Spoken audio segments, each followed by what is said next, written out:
Listo, perfecto. Buenas tardes para todos, queridos compañeros. El día de hoy, en esta jornada de capacitaciones, me correspondió realizar una pequeña socialización sobre los requisitos para el ingreso al servicio de hospitalización. Pues en sí como tal, los requisitos para el ingreso a hospitalización, como son tan básicos, son tan sencillitos, quisimos hacer aparte de eso como una recomendación. Pues el primer requisito que debe cumplir un paciente es que esté enfermo y que haya ingresado al servicio de urgencia o de consulta externa de la institución. Una vez esté ingresado, señora. Doctora Eliana, por favor, ¿podría cerrar su micrófono? Muchas gracias. Yariel, puede continuar. Qué pena. Bueno, tranquila. Como les venía diciendo, pues el primer requisito es que el paciente esté enfermo. Que haya ingresado por el servicio de urgencias o por el servicio de consulta externa y que el profesional en medicina, según su criterio, en este caso el médico, según su criterio, considere que ese usuario o paciente se deba hospitalizar. Consideramos pues que esos son los requisitos básicos para que el paciente ingrese al servicio de hospitalización. Entonces, el servicio de hospitalización, ese servicio está orientado a proporcionar cuidados básicos, seguros en un ambiente hospitalario confortable, que genera la satisfacción de nuestros usuarios y sus familiares. Además, propicia su participación en el proceso de atención con respeto de la autonomía y dignidad humana, así como el derecho a la privacidad y confidencialidad, garantizando de este modo la prestación de servicios asistenciales oportunos con altos estándares de calidad para la atención integral de los pacientes. Se desarrollan actividades médicas y de enfermería encaminadas al tratamiento y recuperación de la salud del paciente hospitalizado y educación a su familia, ofreciendo la prestación de los servicios con recurso humano calificado, comprometido y humanitario. Entonces, en sí se basa, en esto se basa principalmente el proceso de hospitalización en nuestra institución. Pues acá queremos manifestar, pues este horario es un horario que quisimos pues ajustar, pero pues de todas maneras queremos tener en cuenta las opiniones del personal del área de hospitalización para que nos manifiesten si están de acuerdo, no ahorita, sino pues más adelante, pues la idea es que podamos agilizar con respecto a la capacitación. El horario que tenemos nosotros establecido en este momento sería un horario de todos los días, incluyendo los festivos, de 10 a la mañana a 5 de la tarde.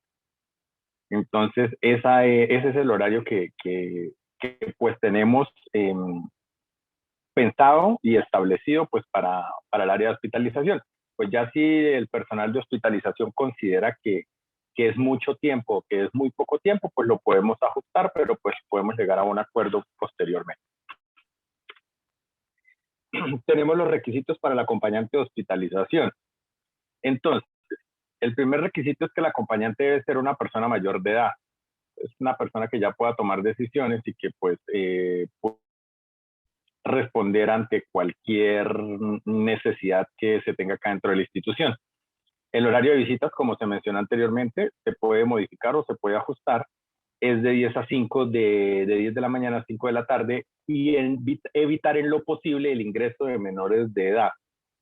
¿Por qué? Porque muchas veces se vienen a hacerle visita a un paciente hospitalizado y se vienen con 2 o 3 niños y pues la idea no es esa. La idea es evitar que estos niños ingresen, pues porque sabemos que se pueden enfermar acá dentro de la institución. Los alimentos del acompañante se deben recibir en la puerta de ingreso de la institución, deben ser ingeridas fuera de las habitaciones. Esto indica que pues, el acompañante puede alimentarse en un sitio diferente a la habitación. En ningún momento va a comer dentro de la habitación del paciente hospitalizado.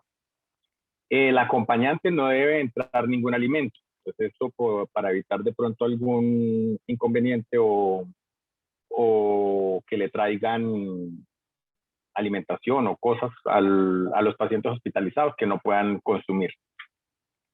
No debe deambular de una habitación a otra, solo debe estar en las zonas sociales o en el sitio asignado para evitar que se transmitan infecciones. Eh, los servicios sanitarios, el baño, de las habitaciones son exclusivamente para el uso del paciente, no para el uso de los familiares. El baño del acompañante se encuentra en la sala de consulta externa o en el área de urgencia. Entonces, para que si de pronto un acompañante necesita el baño, se le puede indicar que cualquiera de estos dos puede utilizar.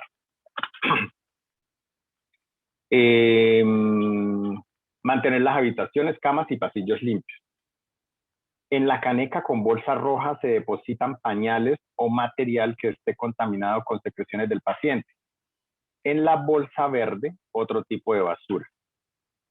Y algo muy importante es que los acompañantes de los hospitalizados deben cuidar los elementos que se encuentran en el servicio, pues son para uso y comodidad del bienestar tanto de acompañante como de paciente hospitalizado. Posterior a ello, tenemos unas restricciones para los usuarios. Hablamos de los usuarios, en este caso pues sería el paciente hospitalizado y el acompañante también, aunque no es directamente el usuario, pues es el acompañante y debe cumplir con las normas. Dice que es utilizar o intentar utilizar el servicio en forma abusiva o de mala fe. Solicitar u obtener para sí o para un tercero por cualquier medio, servicio o medicamentos que no sean necesarios. Suministrar información falsa o engañosa. Utilizar mecanismos engañosos o fraudulentos para obtener beneficios del sistema o tarifas más bajas de las que corresponden y eludir la aplicación de copagos compartidos. Suplantar personas para obtener beneficios. Brindar trato inadecuado a nuestros usuarios. Y pues también acá brindar el trato inadecuado al personal. Ellos tienen rotundamente prohibido brindar maltrato tanto a las demás pacientes como al personal. No cumplir con las normas y requisitos, pedir limosna dentro de las instalaciones, pasearse por los pasillos o servicios que no correspondan al sitio al cual ingresó, ingresar bebidas y alimentos sin permiso médico, ingresar armados a nuestras instalaciones, vender mercancías dentro de nuestras instalaciones, hacer visitas a los funcionarios, ingresar y o consumir sustancias psicoactivas dentro del hospital. Entonces recordemos que estas son las restricciones para los usuarios que tenemos hospitalizados. Algo muy importante y pues que queremos dejar claro para de pronto evitar algún inconveniente algún inconveniente o algún, no tanto inconveniente, sino algún malentendido que se presente a la hora de la salida del paciente. Entonces, en el área de facturación, el usuario puede realizar los correspondientes pagos y solicitar el paz y salvo de las atenciones en el área de hospitalización, al igual que la solicitud de copias de historias clínicas y o cualquier otro documento referente al servicio prestado. Acá es donde quiero hacer énfasis. El horario de atención es de lunes a viernes de 7 a 12 y de 2 a 6 en el área de facturación. Pues los viernes es a 5 de la tarde, pero pues generalmente acá Nidia o yo generalmente nos quedamos un poco más. Entonces de 7 a 12 y de 2 a 6 de la tarde. ¿Por qué hago énfasis en esto? Única y exclusivamente atenderá de lunes a viernes de 7 a 12 y de 2 a 6. Sábados, domingos y festivos directamente en el área de enfermería de la ES. ¿Por qué? Para que de pronto no se presente el malentendido de que un sábado, un domingo o un festivo llamen a Nidia o me llamen a mí que porque le van a dar de alta a un paciente y necesitan que nosotros vengamos a hacer a entregar los documentos y todo eso. Entonces se deja pues la claridad de que sábados, domingos y festivos el usuario lo va a hacer directamente en el área de enfermería. Como tal, estos son como los requisitos básicos que se deben tener en cuenta para los usuarios y pues para la prestación del servicio en el área de hospitalización. Esta capacitación pues es muy básica, muy sencilla referente a lo que les comentaba al principio, porque pues apenas estamos empezando a montar esta parte de los requisitos, pero sí me gustaría que si ustedes tienen alguna sugerencia al respecto, una sugerencia que la podamos llevar a cabo con todo gusto, nosotros estamos atentos a hacer las correspondientes ajustes y a ponerlos en práctica. Entonces, como tal, eso era lo que les queríamos comentar con respecto al área de hospitalización. Ahora, seguidamente, la jefe Joana sigue en una capacitación. Muchas gracias por su valioso tiempo. Muchas gracias, Ariel. Bueno, la persona que nos va a realizar la socialización de la guía es la jefe Evelyn. Entonces ya la dejo a continuación pues con ustedes. Bueno, listo. Voy a compartirles ya la pantalla.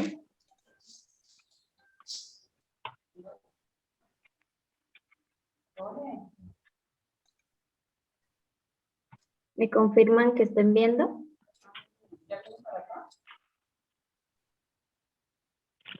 Sí, jefe, ya se ve, sí, señora. Listo, gracias.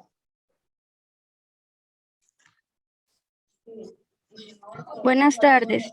Yo antes de continuar tengo algo que decirle a Ariel, y es que por favor le diga al ingeniero que cuando hay accidentes de tránsito, en donde dice número de póliza en el ingreso, no deja realizar el registro de todos los números que tiene pues la póliza.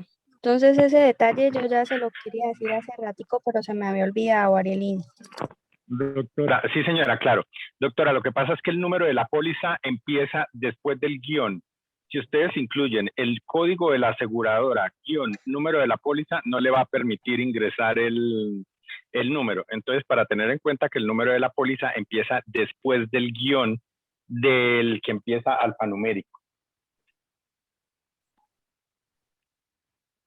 Porque en el FURRIP sí me deja ingresar absolutamente todos los números de la póliza, pero en el ingreso como tal de la En el urgencia. ingreso, sí. En el ingreso, sí, porque es que realmente el número de la póliza empieza después del guión. Cuando lo ingresas en el FURRIPS, incluyes el código de la aseguradora guión número de la póliza. Y allá sí lo permite, pero al momento del ingreso no, porque al generar los RIPS de la facturación, él me pide el número de póliza y el número de la póliza es un solo número. El FURRIPS no me interfiere en absolutamente nada al momento de generar los RIPS, por eso sí me permite que vaya alfanumérico. Pero es por eso, pero entonces si de pronto al momento de ingresar el dato lo incluyen con AT 1520 raya el número de la póliza, no les va a permitir. Entonces sí, para tener en cuenta que el numerito de la póliza es el que va después del guión. Bueno, listo. Y lo otro para que por favor donde es lo de la liquidación de la factura, diga factura de venta y no estado de cuenta. Sí, señora, efectivamente, pero para que diga factura de venta hay que facturarla electrónicamente. Entonces, efectivamente, eso se ha hecho, pero pues se han presentado algunos inconvenientes, pero sí, efectivamente, ya con Nidia tenemos eso claro para colaborarles en ese aspecto. Bueno, sí, señor. Muchas gracias. Con gusto. Bueno, entonces ahora sí para dar inicio, esta tarde pues les voy a socializar un poquito lo que es la guía de atención de la hipertensión arterial.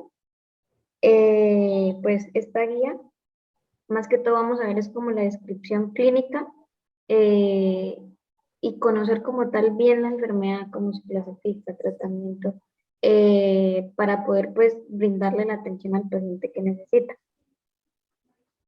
Entonces, ¿cuál es el objetivo de esta guía?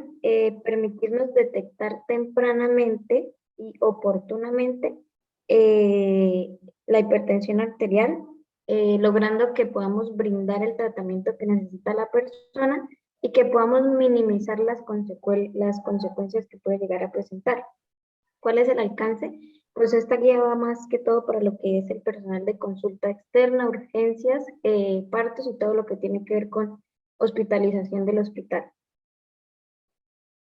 En cuanto a la descripción clínica, pues como todos sabemos, la hipertensión arterial se define como el nivel de hipertensión arterial mayor o igual a la presión arterial sistólica sobre 140 milímetros de mercurio o la presión arterial diastólica mayor o igual a 90 milímetros de mercurio.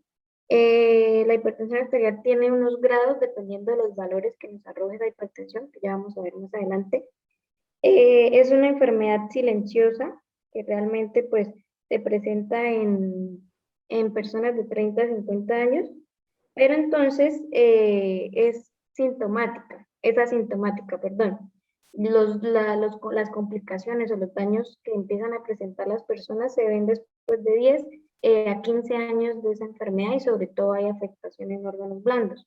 Sobre todo en qué órganos blandos, corazón, pulmón, riñón, que son como los más afectados. ¿Cuáles son como los principales signos y síntomas característicos de esta enfermedad que nosotros podamos decir o asociarlos a esta patología? Entonces son cefalea, lo que es en tipo casco, epístasis, tinnitus, palpitaciones, cuando el paciente dice como que, ay, se me va a salir el corazón, que tengan mareos, que se paren, ¿sí? Y tengan alteraciones visuales igualmente, insomnio, que se quejen de fatiga fácil. En ocasiones, pues, el diagnóstico se dificulta, pero con estos síntomas, pues, podemos llegar a interpretarlo de una manera más fácil. Entonces, las complicaciones las vamos a ver según, pues, el estado de la hipertensión, ¿sí? Entonces, el estadio 2, vamos a encontrar que no van a haber manifestaciones orgánicas, que más adelante vamos a ver cuál es el estadio 1. El estadio 2, cuando el paciente ya presenta al menos una de las siguientes afectaciones a nivel de los órganos blandos, entonces cuando son los pacientes con hipertrofia ventricular izquierda, que lo podemos diagnosticar por el ecocardiograma, cuando tienen estrechamiento de las arterias retinianas, sobre todo cuando tienen disminución de la microalbuminuria, tienen proteinuria o tienen elevación de la creatinina en plasma, sobre todo por debajo de los 2 miligramos sobre decilitro. Cuando hay placa aterosclerótica, sobre todo en los signos radiológicos y más que todo en las arterias, lo que es la aorta, la carótida, las ilíacas y las femorales. Ahí más que todo se presenta esa placa aterosclerótica. Y ya según el estadio 3 es cuando aparecen signos y síntomas como resultado de lesiones en órganos específicos. Entonces en el corazón, ya más que todo es lo que es la angina de pecho, el infarto del miocardio y la insuficiencia cardíaca. En el fondo de ojo, entonces son esos pacientes que vemos con hemorragia retiniana, puede ser con exudado o sin exudado papilar. En el riñón son esos pacientes con insuficiencia renal que tienen una creatinina por debajo de los 2 miligramos. Y los vasos sanguíneos cuando ya hay aneurisma disecante, atropía oclusiva.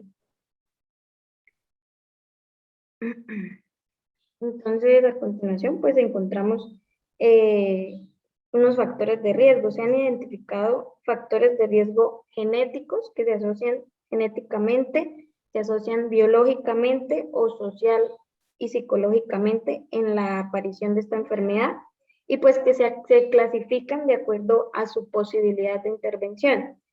Entonces encontramos los no modificables, que son los inherentes al individuo. Cuando digo inherentes, es decir, que no hay manera de cambiarlo, ¿sí?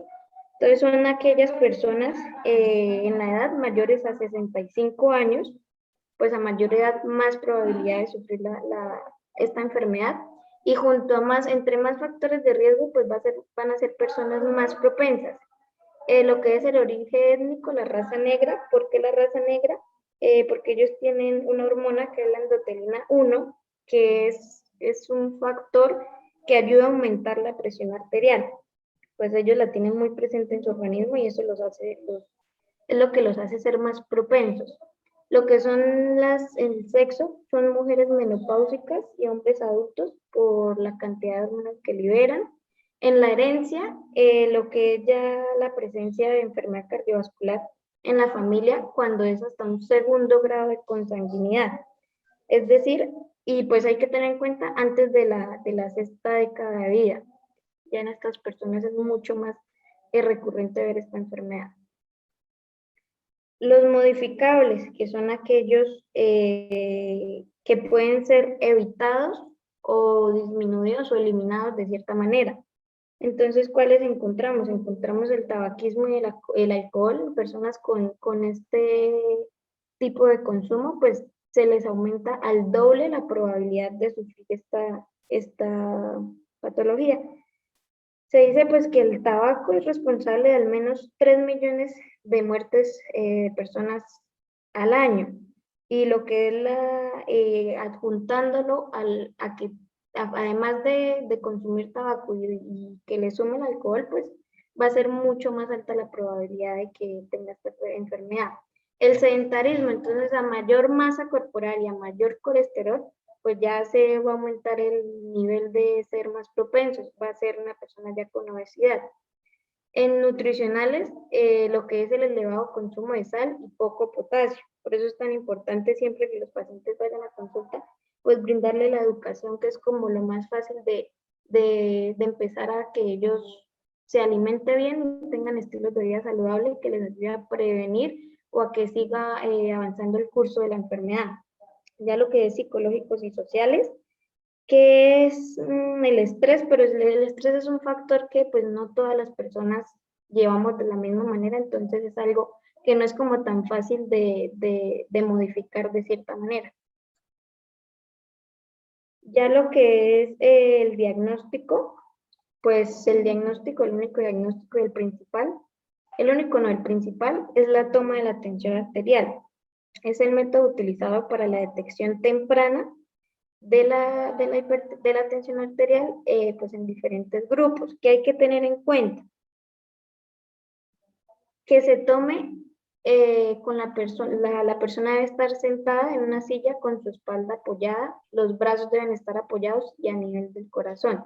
Es importante que ese día, por lo menos 30 minutos antes, no haya fumado, ni ingerido cafeína, ni tomado alcohol, pues porque eso va a alterar la prueba. El alcohol y la cafeína aumentan.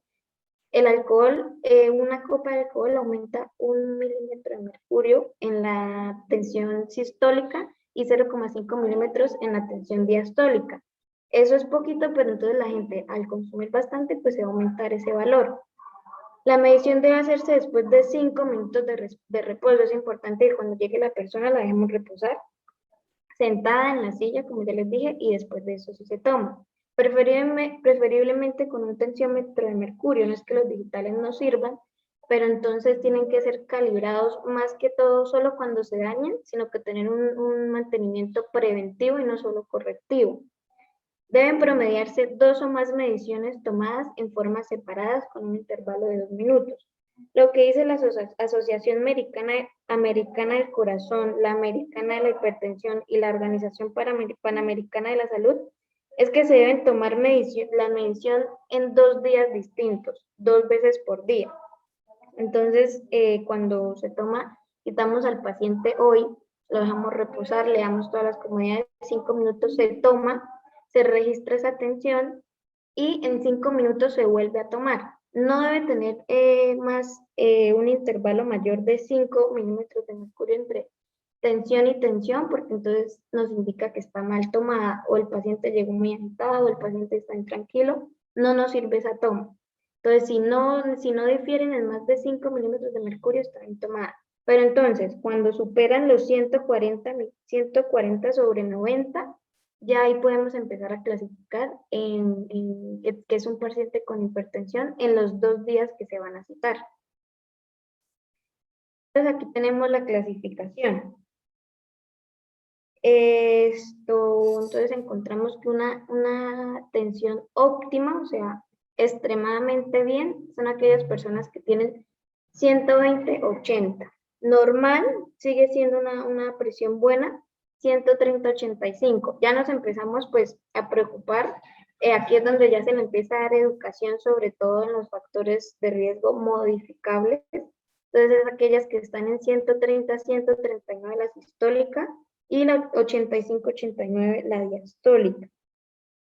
Lo que es ya encontramos entonces el estadio 1. Aquí ya es cuando tal vez los pacientes no tienen aún afectación de órganos blandos, pero entonces a largo tiempo ya puede llegar a presentar. Entonces, por eso tan importante que las detectemos de forma oportuna y prevengamos todas estas situaciones. Entonces, 140, 59 la sistólica y la diastólica de 90, 99. El estadio 2, 160, 179 sistólica, de 100 a 109 la diastólica. Recuerden bien este cuadrito, pues porque al final va a haber una pequeña evaluación. El estadio 3, de 180 a 209 la sistólica y la diastólica de 110 a 119.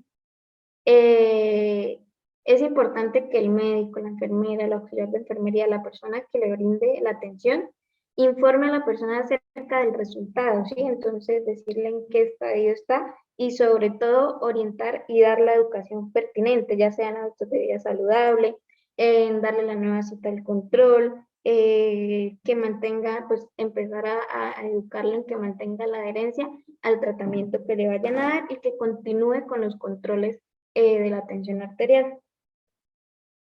Entonces aquí encontramos cuándo se debe citar y qué es lo primero, el primer paso que se debe hacer con cada clasificación. Entonces, en los pacientes que tengan la presión arterial óptima o normal,